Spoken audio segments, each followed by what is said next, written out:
Halo, bagaimana kabarnya hari ini? Semoga semuanya dalam keadaan sehat walafiat ya. Perkenalkan, kami dari kelompok 1 mata kuliah Bahasa Indonesia yang beranggotakan 1. Dina Nadia Latifah, 2. Mila Anggraeni, 3. Fadli Lutfi, dengan dosen pengampu Bapak Dr. Dedi Hermayan BA MT MSN dan Ibu Feby Indriani SPD MPD. Di sini kami akan membahas mengenai PUEBI, yaitu singkatan dari Pedoman Umum Ejaan Bahasa Indonesia yang meliputi A.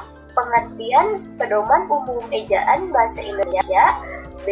Ruang lingkup Pedoman Umum Ejaan Bahasa Indonesia, C. Pemakaian huruf, dan D. Penulisan kata. A. Pengertian PUEBI. PUEBI atau singkatan dari Pedoman Umum Ejaan Bahasa Indonesia adalah seperangkat aturan tentang cara menuliskan bahasa dengan menggunakan huruf, kata, dan tanda baca sebagai sarananya. Sedangkan ejaan ialah penggambaran bunyi bahasa dengan kaidah tulis-menulis yang distandarisasikan. Lazimnya, ejaan mempunyai 3 aspek, yakni 1. Aspek fonologis yang menyangkut penggambaran fonem dengan huruf dan penyusunan abjad. 2. Aspek morfologis yang menyangkut penggambaran satuan-satuan morfomis. Dan 3. Aspek sintaksis yang menyangkut penanda ujaran tanda baca, menurut Haryat Nosri tahun 2009. Dalam Kamus Umum Bahasa Indonesia dinyatakan bahwa ejaan adalah cara atau aturan menuliskan kata-kata dengan huruf. Ejaan ada 2 macam, yakni ejaan fonetis dan ejaan fonemis. Ejaan fonetis merupakan ejaan yang berusaha menyatakan setiap bunyi bahasa dengan huruf, serta mengukur dan mencatatnya dengan alat pengukur bunyi bahasa atau diagram. Sedangkan ejaan fonemis adalah ejaan yang berusaha menyatakan setiap fonem dengan satu lambing atau satu huruf, sehingga jumlah lambing yang diperlukan tidak terlalu banyak jika dibandingkan dengan jumlah lambing dalam ejaan fonetis, menurut dari Sabuh tahun 2013. Salah satu perbedaan antara PUEBI dengan PUEYD adalah adanya penambahan ruang lingkup. Pada PUEYD hanya terdapat 3 ruang lingkup, yaitu pengukur huruf, penulisan kata, dan pemakaian tanda baca. Sementara pada PUEBI ditambahkan 1 bagian ruang lingkup, yaitu penulisan unsur serapan. Pada kali ini, kami hanya membahas 2 bagian ruang lingkup, yaitu pemakaian huruf dan penulisan kata. Pemakaian huruf. 1. Huruf abjad. Huruf adalah tanda aksara dalam tanda tulis yang melambangkan bunyi bahasa, sementara abjad merupakan kumpulan atau sistem aksara sendiri berdasarkan urutan umum dan baku dalam bahasa tertentu. Berikut adalah tabel huruf abjad berdasarkan PUEBI. Huruf dibagi menjadi 2, yaitu kapital dan non-kapital. Perbedaannya yaitu dalam cara penulisannya, sementara dalam pengucapannya sama saja. Yang kedua ada huruf vokal. Huruf vokal merupakan huruf yang pelafalan bunyinya dihasilkan oleh arus udara yang tidak mengalami rintangan, dan kualitasnya ditentukan oleh 3 faktor, diantaranya A. Tinggi rendahnya posisi lidah, B. Bagian lidah yang dinaikkan, dan C. Bentuk bibir pada pembentukan vokal itu. Huruf-huruf vokal terdiri dari 5 huruf, yaitu A, E, I, O, dan U. Berikut adalah huruf vokal dan contoh pemakaiannya dalam kata. Untuk huruf vokal A, contoh dalam posisi awal, contohnya asli. Untuk posisi tengah, contohnya kari. Untuk posisi akhir, contohnya busa. Untuk huruf E, untuk contoh posisi awal ialah pelak. Untuk posisi tengah, contohnya perak. Untuk posisi akhir, contohnya pare. Untuk huruf vokal I, untuk posisi awal, contohnya ipar. Untuk posisi tengah contohnya sikat, untuk posisi akhir contohnya pari. Untuk huruf vokal O, untuk posisi awal contohnya oli, untuk posisi tengah contohnya bola, dan untuk posisi akhir contohnya saldo. Huruf vokal U, untuk posisi awal contohnya uang, untuk posisi tengah contohnya suka, dan untuk posisi akhir contohnya baru. Yang ketiga ada huruf konsonan. Huruf konsonan adalah huruf yang pelafalan bunyinya dihasilkan dengan menghambat aliran udara pada salah satu tempat di atas gelas. Pada pelafalan konsonan, ada 3 faktor yang terlibat. Yang pertama, keadaan pita suara. Yang kedua, penyentuhan atau pendekatan berbagai alat ucap. Dan yang ketiga, cara alat ucap itu bersentuhan atau berdekatan. Alwi et al. Tahun 2008. Berikut adalah contoh pemakaian dalam kata huruf konsonan. Untuk huruf konsonan B, untuk posisi awal contohnya benda, untuk posisi tengah contohnya rebut, dan untuk posisi akhir contohnya akrab. Huruf konsonan C untuk posisi awal contohnya cari, untuk posisi tengah contohnya kecap, dan untuk posisi akhirnya tidak ada. Untuk huruf vokal D untuk posisi awal contohnya foto, untuk posisi tengah contohnya lafal, dan untuk posisi akhir contohnya huruf. Dan huruf konsonan G untuk posisi awal contohnya gurita, untuk posisi tengah contohnya lega, dan untuk posisi akhir contohnya analog. Untuk huruf konsonan H posisi awalnya contohnya halal, untuk posisi tengah contohnya suhu, dan untuk posisi akhir contohnya kerah.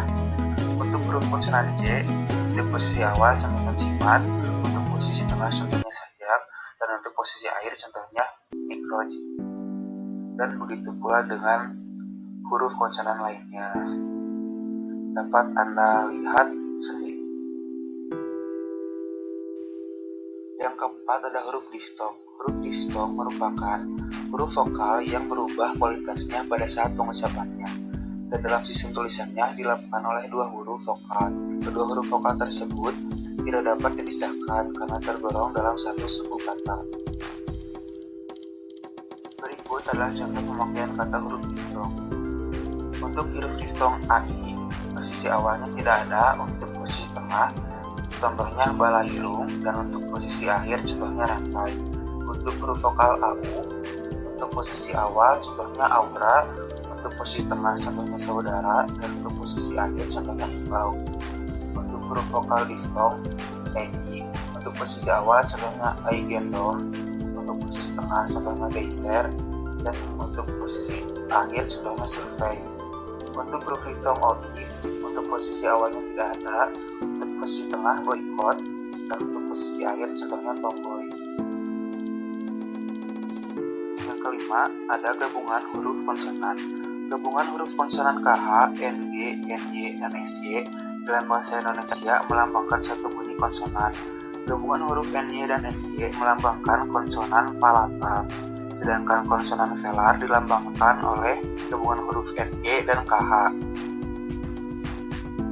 Berikut ini adalah contoh pemakaian gabungan huruf konsonan.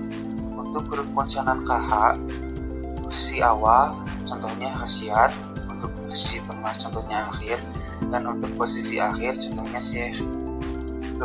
Untuk huruf konsonan NG, untuk posisi awal contohnya nyilu, untuk posisi tengah contohnya angka, dan untuk posisi akhir contohnya belang. Untuk huruf konsonan NY, untuk posisi awal contohnya nyeri, untuk posisi tengah contohnya nyak, dan untuk posisi akhirnya tidak ada. Untuk huruf konsonan SY, untuk posisi awal contohnya syair, untuk posisi tengah contohnya isya, dan untuk posisi akhir contohnya arasi. 6. Huruf kapital. Huruf kapital merupakan huruf memiliki bentuk khusus dan berukuran lebih besar dari huruf biasa. Berikut adalah ketentuan-ketentuan penggunaan huruf kapital. 1. Huruf kapital digunakan sebagai huruf penambah pada setiap awal kalimat. Misalnya, mengapa kita harus rajin belajar. 2. Huruf kapital digunakan sebagai huruf pertama setiap unsur nama seseorang termasuk julukan. Misalnya, Pangeran Diponegoro. 3. Huruf langsung. Misalnya, apa gunanya tanya Tom kepada Jerry? 4. Huruf kapital digunakan sebagai huruf pertama setiap kata nama, agama, kitab suci, dan Tuhan, termasuk dalam sebutan dan kata ganti untuk Tuhan. Misalnya, Islam, Kristen, Hindu, Buddha, dan Katolik adalah 5 agama yang diakui di Indonesia. 5. Huruf kapital digunakan sebagai huruf pertama setiap unsur nama gelar kehormatan, keturunan, keagamaan, atau akademik yang diikuti nama orang, termasuk gelar akademik yang mengikuti nama orang. Misalnya, Nabi Muhammad SAW. 6. Huruf kapital digunakan sebagai huruf pertama setiap unsur nama jabatan dan pangkat yang diakui nama orang atau yang dipakai sebagai pengganti nama orang tertentu. Nama instansi atau nama tempat, misalnya wakil presiden Yusuf Kala. 7. Huruf kapital digunakan sebagai huruf pertama nama bangsa, suku bangsa, dan bahasa, misalnya suku Dayak. 8. Huruf kapital digunakan sebagai huruf pertama nama tahun, bulan, hari, dari raya, atau hari kebesar keagamaan, misalnya hari Selasa bulan Juli. 9. Huruf kapital digunakan sebagai huruf pertama setiap unsur peristiwa sejarah, misalnya perjanjian Renville. 10. Huruf kapital digunakan sebagai huruf pertama unsur singkatan, nama gelar, pangkat atau sapaan, misalnya ST, atau sarjana teknik. 7. Huruf miring. Huruf miring merupakan huruf yang letaknya miring, tetapi tidak sama dengan tulisan tangan dan kursif. Berikut adalah ketentuan-ketentuan penggunaan huruf miring. 1. Huruf miring digunakan untuk menuliskan judul buku, nama majalah, atau nama surat kabar yang dikutip dalam tulisan, termasuk daftar pustaka, misalnya Departemen Pendidikan Nasional 2007. Pedoman umum pembentukan istilah Jakarta Balai Pustaka. 2. Huruf miring digunakan untuk menegaskan atau mengkhususkan huruf, bagian kata, atau kelompok kata dalam kalimat. Misalnya, jelaskan maksud dari peribahasa esa hilang dua terbilang. 3. Huruf miring digunakan untuk menuliskan kata atau ungkapan dalam bahasa daerah atau bahasa asing. Misalnya, ora et labora memiliki makna berdoa dan bekerja. 8. Huruf tebal. Huruf tebal adalah huruf yang dicetak tebal atau font. Berikut adalah ketentuan-ketentuan penggunaan huruf tebal. 1. Huruf tebal digunakan untuk menegaskan bagian karangan, seperti judul buku, bab, atau subbab. Misalnya, bab 1 pendahuluan. Gaya pemakaian kata. 1. Kata dasar. Kata adalah satuan murni terkecil dari bahasa yang dapat berdiri sendiri dan tersusun secara morfem tunggal. Kata merupakan perwujudan kesatuan perasaan dan pikiran yang digunakan dalam berbahasa, baik diucapkan maupun dituliskan. Kata dasar dapat diartikan sebagai suatu kata yang menjadi dasar bentukan kata yang lebih besar dan bahkan menjadikan kata tersebut memiliki makna yang berbeda. Misalnya, dia pergi ke pasar. 2. Kata berimbuhan. Kata berimbuhan atau kata turunan adalah kata-kata yang sudah berubah bentuk dan makna disebabkan pemberian imbuhan berupa awalan atau afiks, lalu akhiran atau juga sufiks, lalu sisipan atau infiks atau awalan akhiran disebut juga konfiks. Kata berimbuhan terbagi menjadi 1. Imbuhan yang ditulis serangkai dengan bentuk dasarnya, misalnya bersalah, tarikan, persembahan. 2. Bentuk terikat ditulis serangkai dengan kata yang berikutnya, misalnya adikuasa, antar negara, prakarya. Bentuk ulang. Bentuk ulang adalah kata dasar yang mengalami pengulangan atau reduplikasi hingga membentuk makna yang berbeda. Menurut Murtiano et al. 2016, bentuk ulang ditulis dengan menggunakan tanda hubung strip diantaranya unsur-unsurnya. Berdasarkan pendapat Badudu 1983, kata ulang menurut bentuknya ada beberapa macam, yaitu A. Kata ulang dengan mengulang seluruh morfem. Kuda-kuda, perubahan. B. B. Kata ulang berimbuhan, berjalan-jalan, anak-anakan. C. Kata ulang yang mengalami perubahan bunyi, bolak-balik, serba-serbi. D. Kata ulang Dwi Purma, lelaki dan leluhur. Sekian materi yang dapat kami sampaikan. Mohon maaf apabila ada kesalahan. Terima kasih atas perhatiannya. Wabillahi taufiq wal hidayah. Wassalamualaikum warahmatullahi wabarakatuh.